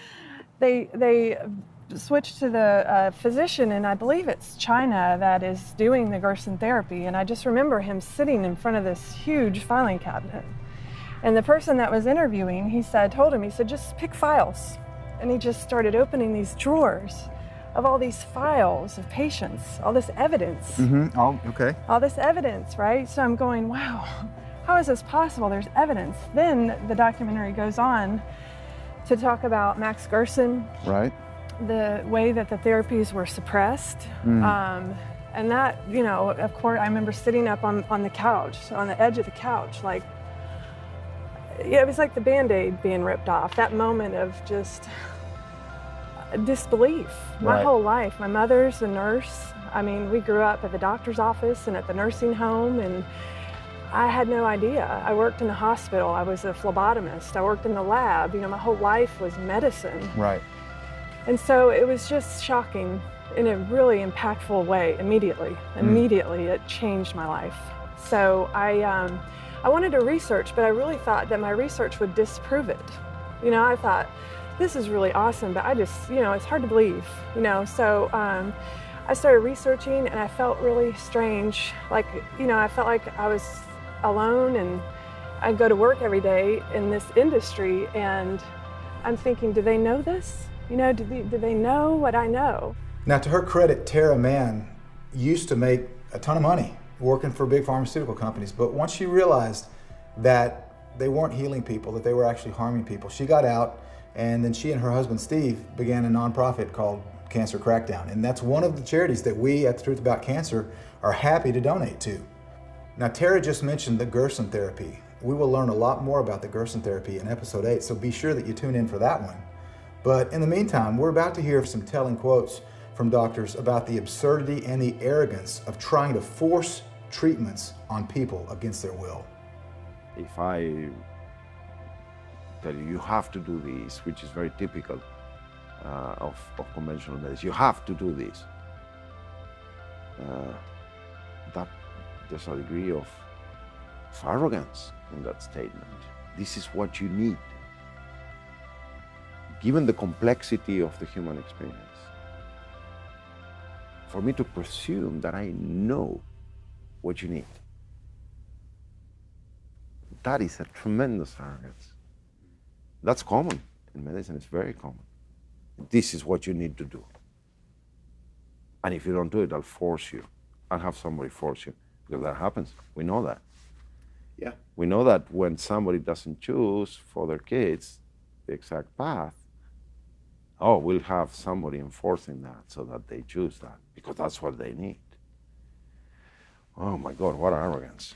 What a humongous arrogance. It was best called by John Rappaport scientific totalitarianism. I think it's a great term for it. Some people call it medical fascism.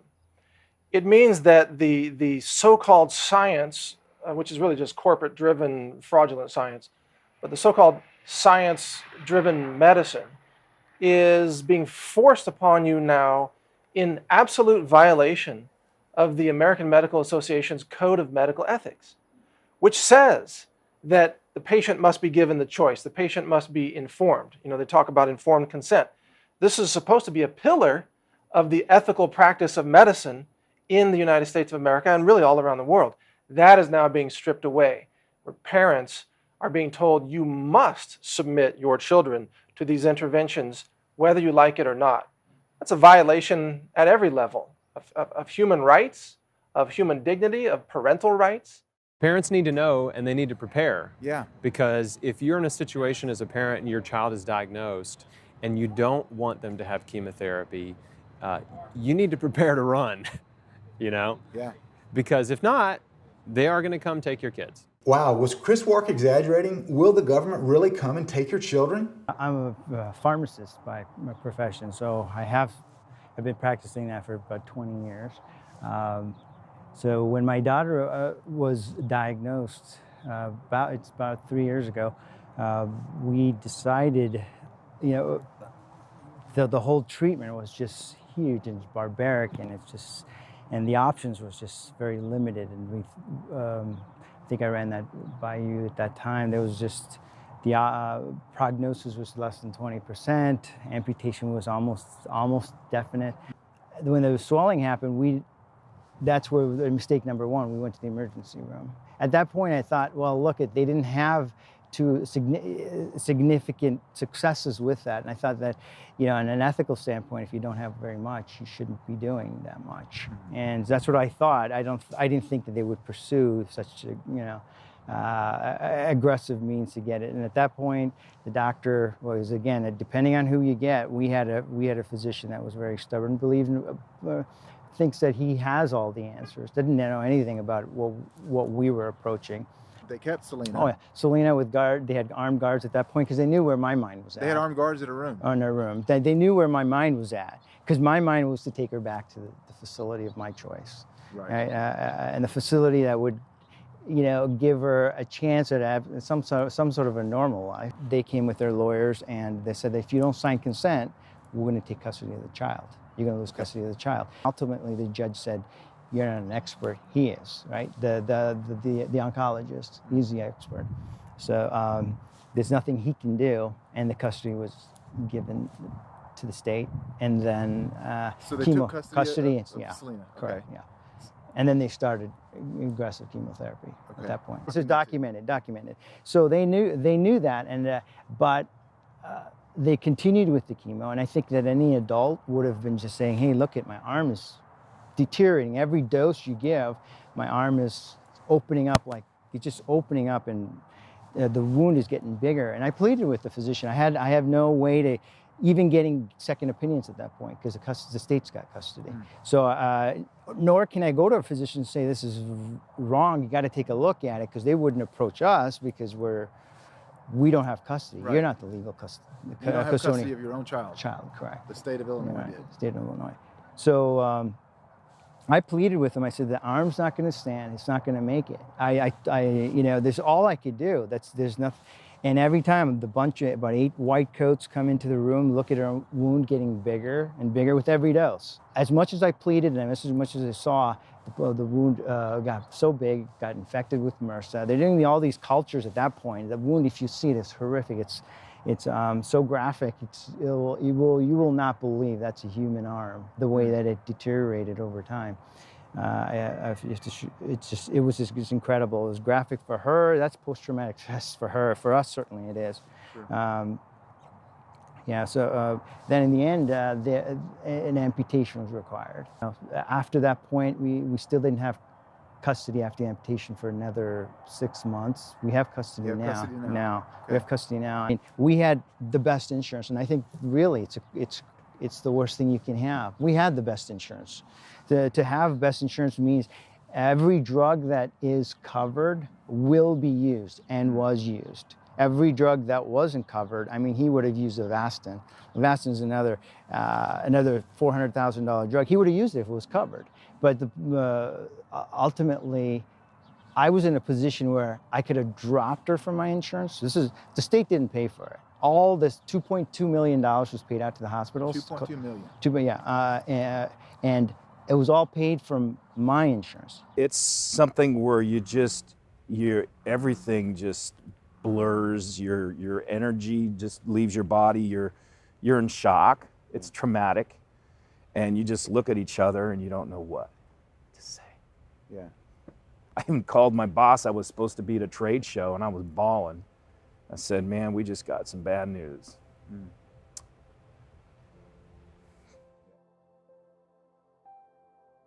But after the first month, and I shared this with you too, we made a decision that we wanted to, since the cancer was so far down and in remission, as they say, and they told us themselves, that we were like, okay, you know what? Thank you for your business. We're good now. We're going to go ahead and build her up naturally now that the cancer and half of her, system has been, chemoed, chemically cleansed. We're going to go in and put in the natural good stuff now and see how we can get her to respond there. Well, the hospital didn't like that. When that happened, it wasn't 3 days later, and there was that very, very, very loud, aggressive knock at our door. I'm thinking, that doesn't sound like anybody I know. Nobody knocks like that. Almost sounded like a boot. So I went to the door, and it was the Office of Child Services. And they came, and they said, look, the hospital called. You have taken your child out of treatment, and you need to bring your child right back to treatment. I'm like, well, we're finished with that treatment. We're just going to continue on with another treatment, right? I'm the parents. I even looked up the Alaska statutes. Parents have the legal right to decide how their children get treated. And what I didn't know is it doesn't matter what the statutes say. And the administrative truth about that is that the child is a ward of the state. The Department of Children and Families was called because we were wasting time, according to the doctors. They wanted me in for chemotherapy a week after my biopsy was done at Hartford. And they came in and they took me because they said that I had to get the chemo. And What do you mean they said, when you say they took you? They came into my house in October around Halloween, and they said that I had to go with them, And who is they? the DCF workers. Okay. So they actually came into your home and took you from your... Yeah, they had about 12 police squad cars surrounding my house and the block, and they basically just came into my house and said, we have to go. My mom wasn't even home. I was hiding in my closet upstairs because I had no idea what was going on. And Were you the only one at the house? yeah, I called my mom crying, and she came home immediately to police and DCF workers surrounding our house. After about 2 weeks of being in the hospital, going through courts and judges, they got the order that they could force me to do the chemotherapy. And at that point, I was in the hospital. I couldn't leave my room. There was a guard sitting outside of my door. I couldn't use my phone. I couldn't contact my mom. And basically it came down to one morning they came in and they strapped me to the bed and they sedated me for surgery. Really? Yes.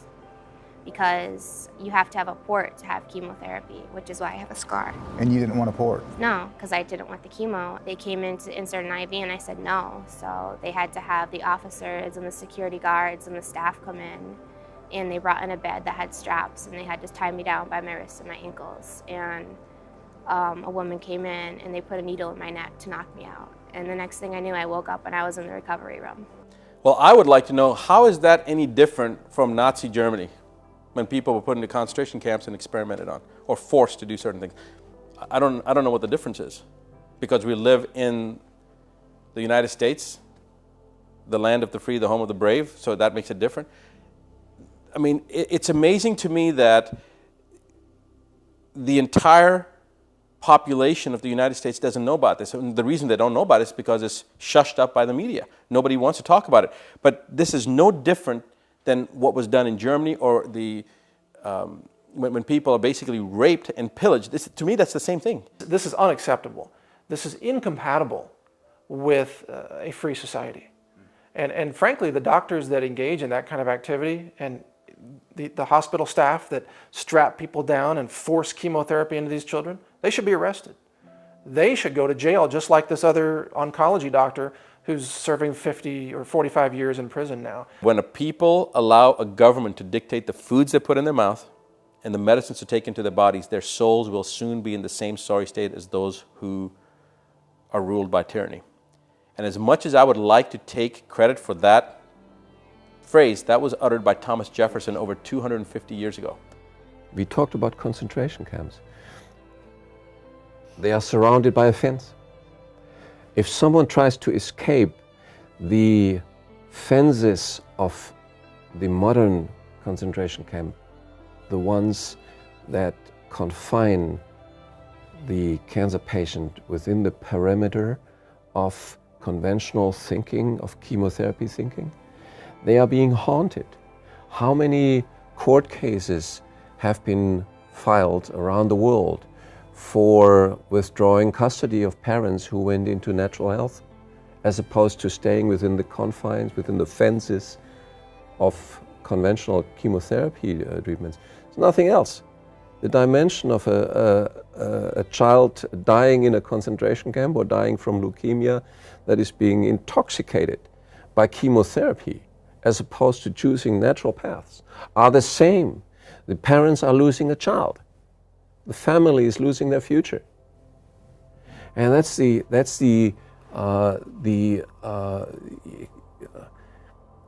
deeper dimension of what we're talking about. That the same interest groups that have proven again and again in the past, namely the pharmaceutical investment business, how ruthless they are still around, trying to fool us, trying to tell us, well, believe us. Why should we? If we don't have the courage to liberate ourselves, then we will not make progress. Among all diseases, the one disease that the status quo, meaning the pharmaceutical investment business, needs most to continue its business, to stabilize, to cement its system, is cancer. They can afford to allow, let's say, advances in osteoporosis that decrease the number of bone fractures without major damage to its future existence. They can allow progress in this and that diseases to kind of mask their principal business, but they cannot allow cancer to disappear or being identified as a disease that can be regulated or prevented. So long ago, they have initiated what Dr. Niedzwiecki mentioned, the fact of fear. In fact, it's more than that. It's a psychological warfare on humanity that the pharmaceutical industry is leading with the tool cancer, keeping cancer as a death verdict. is the platform, is a precondition for this entire investment industry to continue. Wow, Big Pharma may need this cancer investment industry to continue so that the money keeps flowing in. But our goal with The Truth About Cancer is exactly the opposite. We want to eradicate cancer once and for all. And that's why we've shared these truths with you today. Maybe they've been a little bit difficult to believe, but they are the truth. Has your perspective changed on this? I hope that it has, because the perspective that most people have when they hear cancer is that cancer is a death sentence. And our message is exactly the opposite. Cancer is not a death sentence. There is always hope. My name is Pamela Kelsey. I was diagnosed with cancer of the pancreas in 1975.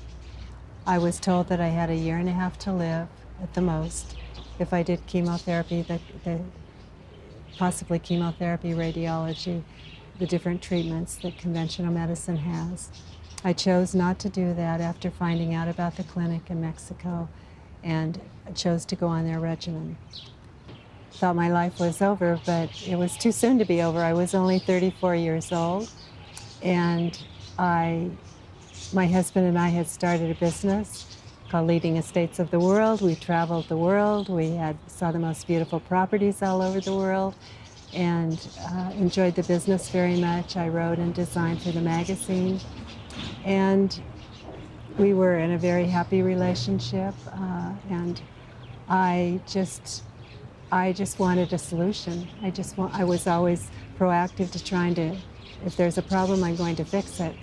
And so a friend of mine, I had this horrible pain, just terrible, terrible pain. I was in bed for off and on for about 1 year with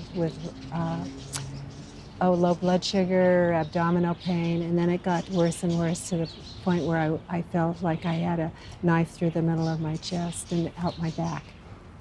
And so a friend said, I know a friend who was cured. She had inoperable cancer of the colon, and she went to a clinic in Mexico, and she's 5 years clear of cancer. So my husband and I didn't waste any time. We came right down to Mexico, and we had went through the physical, and I was still very nervous about everything, but we talked to patients down here. There must have been 40 patients down here with similar stories.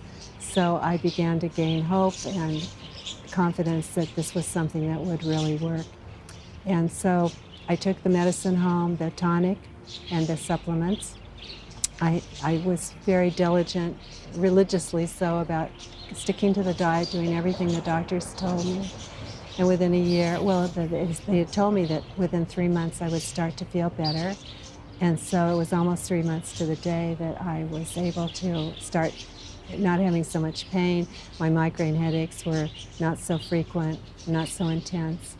And I gradually stopped, I gradually, month by month, stopped having the pain in my abdomen. I could start digesting my food, and I got better. And within a year, I was clear of cancer of the pancreas. And it was just so amazing because I knew that very few people survive cancer of the pancreas. And over the years, of course, since then, I don't know of anyone that survived as long as I have. And then we had another episode in our life, because in 2011, I came to the clinic. I'd been under a great deal of stress. We'd had a lot of situations that were challenging. And so I came to the clinic for a physical. And I didn't expect anything bad, but I just wanted to come and have the doctor help me with some of the stresses, and I wasn't reacting very well to stress. So we went to St. John's Hospital. They did a CT scan, and they detected lesions in the liver up to 3.9 centimeters. They were hypoechoic, which meant that, and they said, so liver neoplasm cannot be excluded, and that meant that, as I was told, that the density of the tissue was so dense that that's what is normally from cancer. So I immediately came down to the clinic then and had another CAT scan, and that confirmed that I did have cancer. I had 22 focal lesions on the liver, and they put me on the treatment. I felt like I'd been totally blindsided because I'd been free for decades of cancer. And here I had this terrible diagnosis, and it was so surprising to me. Pancreatic cancer was much more painful. This was very subtle. It was just you know, this full feeling in my body and a little bit of pain. They asked me to come back in 3 months, so I couldn't wait 3 months. I was wanting to come back sooner and see what was happening. So I came back in 2.5 months, and all but 3 of the lesions were gone. And it was an unbelievable feeling. It was just so unbelievable that here, 50%, they said, of my liver had been affected by all the lesions on the liver. So 50% of my liver was bad and had cancer, and here I had only 3 small spots remaining. And then within the next physical, very shortly after that, showed that there was no more cancer. I'm the longest, to my knowledge, the longest living cancer survivor of the pancreas, and I'm alive and well 40 years later. The doctors have confirmed that there is no longer any trace of cancer in my body, and I'm just radiant with happiness because I know that this treatment works, and I know that had I done the conventional treatment, I wouldn't have lived. We just, you know, Bob and I just owe my life to you and to your sister, and yet you've carried on. And Mildred, it was her life work. She was totally devoted. She moved from Dallas to here, went through, she could have had a totally different life, but she was so committed. Here's a summary of what you've come to understand during this episode. You've seen the heartbreaking truth behind why cancer is so rapidly spreading and why the false cures have been perpetuated. I hope this side of the history equation has helped you understand the foundation for why things are the way they are. You've seen the shocking decisions concerning the Nuremberg trials, where the vilest of crimes were praised, and that evil intent opened a floodgate of deception that led to the creation of a system that sought not to eradicate disease, but rather amplify it through disseminating false solutions for the sake of perpetual monetary gain. You've seen the doctors who, rather than being praised or awarded for their heroic deeds in healing their patients, have been persecuted, slandered, threatened, and in some cases have even had their patient records destroyed, their practice shut down, they've been imprisoned, even run out of the country, and have had their families undergo harassment and heartache for their loyalty to the cause. You've seen the children that have been forced chemotherapy against their wishes and their parents' wishes, regardless of their level of expertise or the effectiveness of their desired natural, proven protocol. You've seen the proof that corruption, greed, coercion, deception, and fear have been tools employed to create a system that leaves people confused and afraid rather than empowered. The great news today is that we have won the battle in your life, as you have discovered the truth, and as it said, the truth will set you free. I'm so happy that you've experienced this and that through you, your loved ones too will know the truth about cancer. I know you felt the hope and courage in the stories of the survivors that have recovered taking a natural approach, achieving feats unheard of by conventional methods of treatment. Isn't it wonderful to see real-life proof? It warms my heart to see lives restored. I hope that you've enjoyed learning these things, and while they may be difficult to hear, it does bring us to the central truth that cancer is in fact not a death sentence. In light of this truth that we have established, you can give yourself one of the greatest gifts in this moment, and that is the peace that results when you are free from fear. You do not have to live in fear. You can prevent and beat cancer 100% naturally. Wow, that's a lot of information that we covered tonight. I hope that you've learned a lot from it. I know that I actually learned a lot traveling and getting this information for you. And this information, these truths that we've shared tonight are fundamental in the rest of our journey these next 8 days. I can't wait for the next episode, folks. We're going to travel all the way down to Australia, and we're going to learn from a practitioner and a couple of cancer survivors what they have done to treat cancer naturally. We're going to learn about essential oils and the role that they play not only in preventing but also in treating cancer. We're going to also discover some interesting knowledge about hormones and the role that they play in diagnosis and prevention and even treatment of cancer. But the biggie in the next episode is breast cancer. This is Breast Cancer Awareness Month, and there are a lot of lies and deceptions that are associated with treatment and diagnosing breast cancer. And there's a lot of truths that are not commonly known. We're going to discover all of those in the next episode. I'm really pumped about it, and I hope that you join us there. I thank you for watching tonight's episode, and I can't wait to see you for the next one. In the meantime, get some rest, and we'll see you tomorrow. Thanks for tuning in tonight. God bless all of you.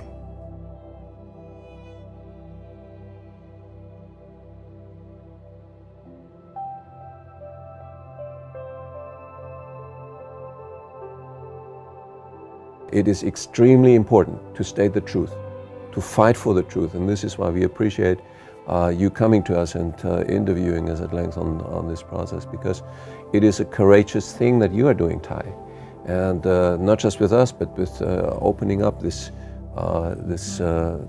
curtain of deception and lies about cancer and for that matter other diseases, and giving the people of America and the world a chance to see through that maze of deception and make their own choice. I think it's you must be complimented. I'm complimenting you for that. Thank you to Ty and Chris and Bill Henderson, and I've watched all of Ty's documentary, the whole entire thing, several times, and continue to watch some of his excerpts from on Facebook when he'll bring some of those out every once in a while. Dr. Gonzalez, and a big thank you to each and every one of those doctors who participated, because they truly saved my life. And I think Dr. Buttar definitely is one of those that this documentary, if I didn't have that, I wouldn't think I would have had another option. And so it's just a huge thank you. Thank you for doing what they're doing.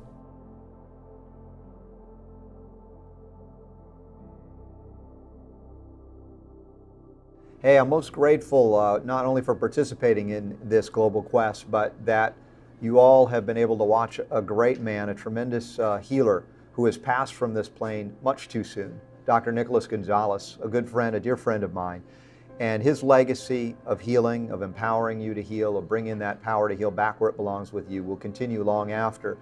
But I continue every day that I breathe and speak and communicate through radio and through this global quest to acknowledge the great works of Dr. Nicholas Gonzalez and what he brought to us all, and a passion and a dedication to really learn and to teach about nutritional ways to prevent and reverse cancer, detoxification protocols. And I hope that he has inspired you as he has inspired me to continue to learn and never stop learning and never stop helping and never stop working to help others who are genuinely in need. And this is why we do what we do, and this is why the Global Quest is also greatly honoring and greatly appreciative of all the efforts of Dr. Nicholas Gonzalez, and his works will not perish because of this and because of what you are doing and watching and supporting this global quest. Thank you, Dr. Nick. We love you. We appreciate you. He supported us from the very beginning, and it means so much to have had his support, and the world is just missing a great star, and of course, heaven's gain our loss.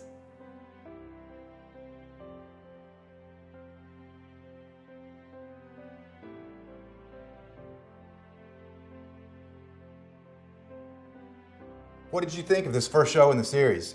Did you learn something new? Are you excited to see the next 8 episodes? Do you think your friends and your family would enjoy watching it as well?